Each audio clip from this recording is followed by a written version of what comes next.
Good morning, it's Mike Ferry. Welcome to Mike Ferry TV, the week of March 4th. Okay, it's March, April, May, June, July. July's our Superstar Retreat in Las Vegas, Nevada.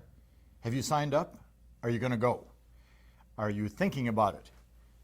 We're going to have 4,000 to 5,000 of the best agents in the world again at our Superstar Retreat in Las Vegas. We do the Superstar Retreat again in October in Miami Beach. Last year, we brought it down Miami Beach. We had, I think, 2,200 people there. We'll probably have 3,000 there this year. You need to be at one of these retreats. Now, why would I say that to you? You're going to say, well, you just want me to spend my money on you. Right. Okay, now we're clear on that one, right? My job is to sell you a ticket. But my job is to deliver the value at that retreat that can cause your production to increase. You're watching Mike Ferry TV every week for a reason, because you're learning something to enhance your career. Why not come and spend 4 days with me in July where we can really give you a much bigger dose of these messages than 12 to 15 minutes every week? Give it some consideration, that's all I'm asking. All right, we're doing 100 plus listings. I'm still waiting for those of you that have some suggestions. Put them in writing to me, mike.ferry@mikeferry.com, as to what you'd like to see our next series be all about. We're open to your suggestions. I discussed this past week, I've got a great idea, but my staff is saying to me, let's ask our clients, you, our viewers, what they want. Send in your ideas.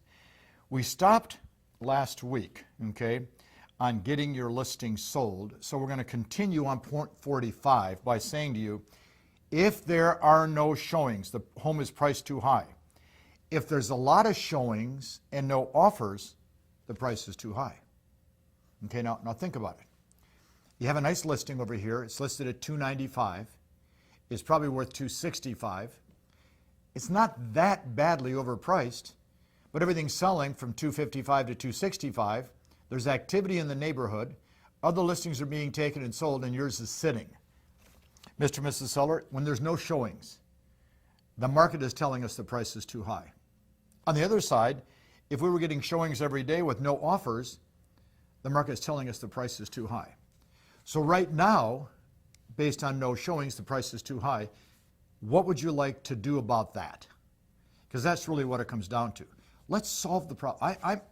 and Mrs. Seller, are you paying me any money right now when this property is not selling? No, of course you haven't. And you're not going to, are you? No. Watch. I'm not going to get paid, and you're not going to get paid, and you're not going to move until this home is sold. We need to work together to get this property sold. Yes, I know it is my responsibility under contract to get it sold, but you have to work with me, which means then if your price is still causing it not to sell, and I don't sit down with you and tell you that the price is causing it not to sell, I am doing a disservice to you. Watch my lips carefully. To give you the best service, the property is overpriced. There's no offers, the property is overpriced. There's no showings, the property is overpriced. Do you understand? Now, I know some of you are going to say, it's not my style to be that strong. Do the same thing with your personality. But you've got to get the message across, guys and gals, because you can't keep leaving sellers hanging. Now, let me throw a thought at you. I guess about 3 weeks ago, I did a 4-day sales talk workshop in Miami Beach. We had 280 great agents there. And one of the things that I talked to them about when it came to listing property was this. And I want you to think about this, because you know it's true. You list a property for sale on February 1st. No activity at all. And it's because of the price. And you don't do anything about that. Is that the seller's fault or your fault? I think it's your fault. Okay? So now it's close to March 1st, no activity. Now you're hesitant to call your seller. Communication breaks down. You don't want to admit that you're not being strong enough. Let me ask you a question. What do you think their level of anticipation is at the end of the first month with no offers, no showings? Now it's the second month. It's March 15th to 20th. It's been 6 weeks. You think their anxiety is raising a little bit? Now, are they having positive conversations about you? Are they saying, well, that agent's such a great guy, man, he's terrific, we're so glad we listed with him? Or are they saying, what's going on here? We haven't seen this guy in weeks. We haven't talked to him. What's the problem? Now it's April 10th. It's been 10 weeks. What's their anxiety like now? So let's fast forward. It's 6 months later and it expires. How happy are they? How happy are you? See, you have an obligation. You made the decision when you got a real estate license to be a professional salesperson. That's the obligation you have. And part of that obligation is confronting people when things are not being done properly. What is the MO on Mike Ferry? Too strong, too tough, he's mean, he's nasty, he spits on the floor, he goes after people in the audience, he yells at people. Right. That's Mike Ferry. I'm not asking you to do that, but I'm asking you to confront people when the properties are not selling. If there's no showings, home is priced too high. If there's a lot of showings and no offers, it's too high. Let's continue. We finished last week on some thoughts on getting your listing sold. Let's continue. To get your listing sold, if you have a staff, have a team meeting every 2 weeks to decide what listings should be canceled, what need to be reduced, and what should be done next. If you have a staff, or maybe sit down with your broker manager, sit down with a couple of your peers. Okay, here's my listing. It hasn't sold. Here's the circumstances. Here's the motivation. Should it be canceled? Should it be reduced? What should be done next? Listen to their ideas. I also wrote down under this point 46, put a 30, 60-day price reduction acknowledgement in your listing agreement. If the property hasn't sold in 30 days, we'll drop the price too. Maybe it's a 60-day acknowledgement right on your listing itself. If the property hasn't sold in 60 days, we're dropping the price too. Watch, be upfront, be honest. They may not like it, but they'll appreciate the fact that you're telling them the truth. Point number 47, to get your listing sold, if you have an assistant, have her check each week the average days on the market in compared to your listing so you can tell that to the seller. If the average days on market is 37 and you're at 52, you need to tell the seller. Your assistant can do the research for you. Or script, under point 47, it looks like you're still the highest bidder on your home. It's time to reduce the price now. Mr. and Mrs. Smith, you're the highest bidder. Notice nobody's coming in at a price higher than yours. Everybody's coming in at a lower price than yours. You're the highest bidder on your home. It's time to reduce the price now. Point 48. What do you have to do to make sure that the major portion of the sellers you want to talk to list their home with you and not with somebody else? Okay, now just think about the question. Now there's no magic formula to this particular question, and there's no single answer to this question. What do you have to do to make sure the major portion of the sellers that you talk to want to list their home with you and not somebody else? Here's a thought for you. What is your unique factor? Do you have a unique factor? Is there something about you that is unique? Is it your presentation style? Is it your track record? Is it the company you work with? Is it the strength in your presentation? Is it the scripts you use? Is it your absolute believability? What is your unique factor? See, if you want to make sure that most sellers list with you, you have to have a unique factor that works in your favor. See, mine was always the same. My unique factor was with sellers, I was upfront and honest. Upfront and honest. Mr. and Mrs. Smith, looking around your home, it's never going to sell in this condition. Not going to happen unless we lower the price. Mr. and Mrs. Smith, when I walk out tonight, I'm going to burn my clothes. That's how bad your home smells.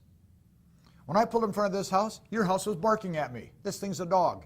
We can't list this home for sale at this price. Or, Mr. and Mrs. Smith, would you consider changing some of the decor inside, moving the furniture around to create a little bit more open space? So when a buyer walks in, they go, wow. See, my attitude was, I'm going to be upfront and honest. What is your unique factor? Mike, there's nothing about me that's unique. Then learn the scripts, so at least the scripts make you unique. Because you know and I know, only a small percentage of the people walk in as professional salespeople.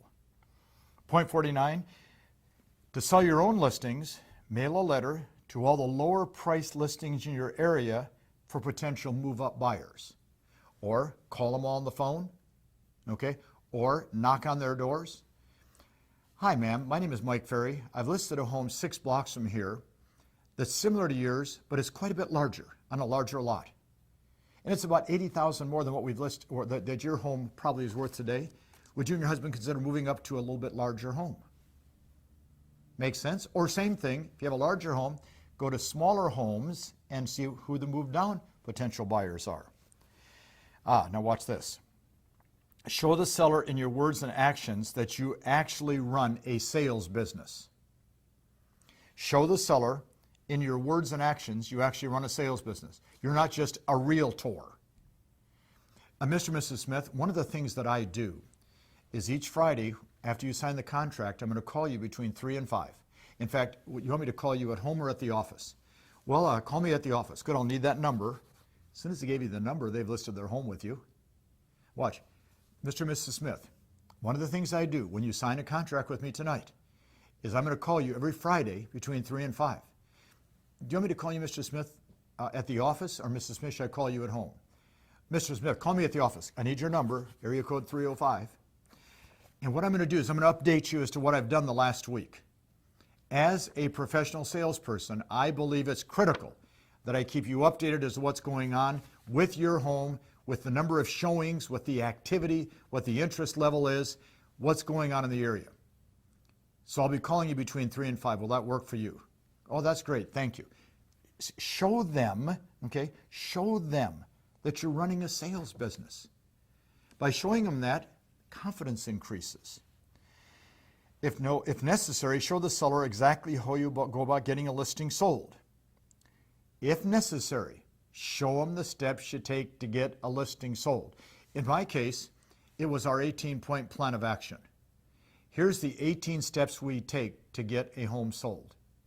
Now, go online, download the plan of action, download the scripts on how we present the plan of action, and then prepare this week for next week, because I'm going to ask you next week, oh, by the way, did you look at the plan of action? And if you're shaking your head, no, you're not doing your job. The plan of action are the steps we take to get a home sold. Point 52, don't be afraid to be strong on the price. You'll do that with your terminology in most cases, with your flair or your lack of flair in your style. But everything comes down to price, guys and gals. Everything comes down to price. Here's a fun one. What if we charged you $50 a month to watch this show? Would you still watch it? Now, if you're smart, you would. But see, at free, we attract a little larger audience than at $50 a month. Well, my marketing team says, you know, Mike, if we had 5,000 people paying $50 a month, wow. Right now we have 10,000 paying nothing. Right. You're going to use the service in exact proportion to the value. If you don't see value, guess what? If a buyer doesn't see value on a piece of property, they will not make an offer, or they'll drop and make a low offer. You need to be strong on the price. Point 53, remember, you're the one that decides if a listing contract is going to be signed, not the seller. Mike, what did you just say? Listen to point 53. You're the one that's going to decide if a listing contract is going to be signed, not the seller. Whoa, Mike, I don't understand that one at all. Okay, now listen. We have to change the thinking in our approach on listing property. We have to change our thinking. See, we have to walk in and say, one of us is going to be in charge. One of us is going to be in control. If you want me to get this property sold, I'm going to be in charge, I'm going to be in control. Now, if you want to be in charge and control, then I think you need to find an agent that you can tell them what to do. So I'm going to be the one that decides, okay? I'm going to be the one that decides.